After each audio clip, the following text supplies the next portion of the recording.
कांग्रेस के वरिष्ठ नेता और राज्यसभा में विपक्ष के डिप्टी लीडर प्रमोद तिवारी ने 5 राज्यों में हुए विधानसभा चुनाव में कांग्रेस की बड़ी जीत का दावा किया है। उन्होंने कहा कि 4 राज्यों में राजस्थान, मध्य प्रदेश, छत्तीसगढ़ और तेलंगाना में कांग्रेस को स्पष्ट बहुमत मिलेगा, जबकि मिजोरम में भी कांग्रेस ही मिलीजुली सरकार बनाएगी।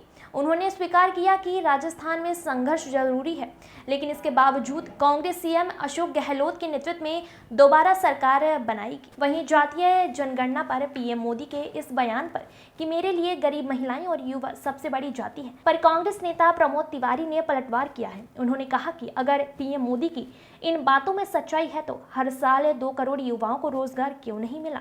उन्होंने कहा कि इस लिहाजा से 5 साल में अब तक 10 करोड़ लोगों को रोजगार मिल जाना चाहिए था। उन्होंने आरोप लगाया कि कांग्रेस के दबाव में महिला आरक्षण विधेयक पारित करा लिया गया है, लेकिन बीजेपी ने उसे अनिश्चितकालीन समय के लिए टाल दिया है। उन्होंने भाजपा पर जातीय जनगणना पर गोल गोल जवाब देने का आरोप लगाते हुए मांग की है कि जातीय जनगणना अवश्य होनी चाहिए। उन्होंने कहा कि जातीय जनगणना के मुद्दे पर कांग्रेस का स्टैंड बिल्कुल साफ है।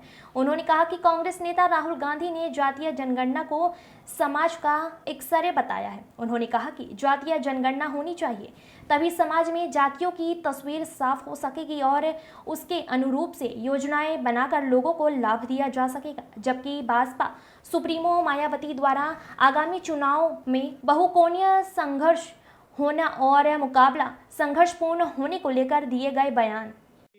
5 राज्यों के जो विधानसभा चुनाव है, जिनमें एक चुनाव हो भी रहा है, इसको लेकर क्या तस्वीर कांग्रेस देखती है? मुझे तो ऐसा लगता है, यद्यपि अब तो बंद है सब मशीन्स में, कि 5 के पांचों राज्य में 4 तो स्पष्ट रूप से और मिजोरम में शायद मिलकर हम सरकार बनाने जा रहे हैं। राजस्थान में संघर्ष जरूर है, पर इतना भी नहीं है कि हम सरकार न बना सकें। बात अगर जातीय जनगणना की करें तो पीएम मोदी ने कहा है कि मेरे लिए सबसे बड़ी जाति गरीब है और युवा मेरे लिए सबसे बड़ी जाति है, महिलाएं मेरे लिए सबसे बड़ी जाति है।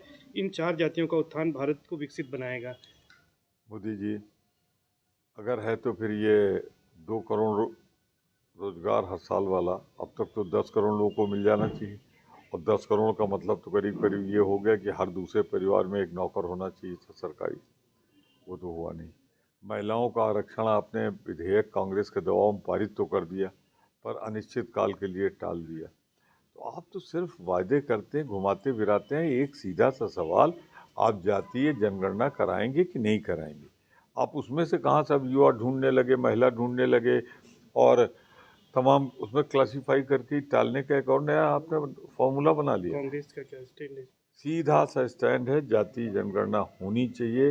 राहुल गांधी साफ कह रहे हैं कि ये एक्सरे है समाज का, एक्सरे होना चाहिए, जिससे पता लगे कौन कितना किसकी जनसंख्या है, जिससे संसाधन जो है, अब 10% आरक्षण है हमारा जनरल का, तो वो क्या बढ़ाने की ज़रूरत है या नहीं, तो जनगणना से पता लगेगा। बैकवर्ड कितने हैं ये जनगणना से पता लगेगा।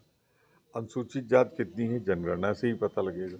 तो बिना इसके क्या अपने संसाधन का उपयोग कैसे कर सकते हैं? सर, इस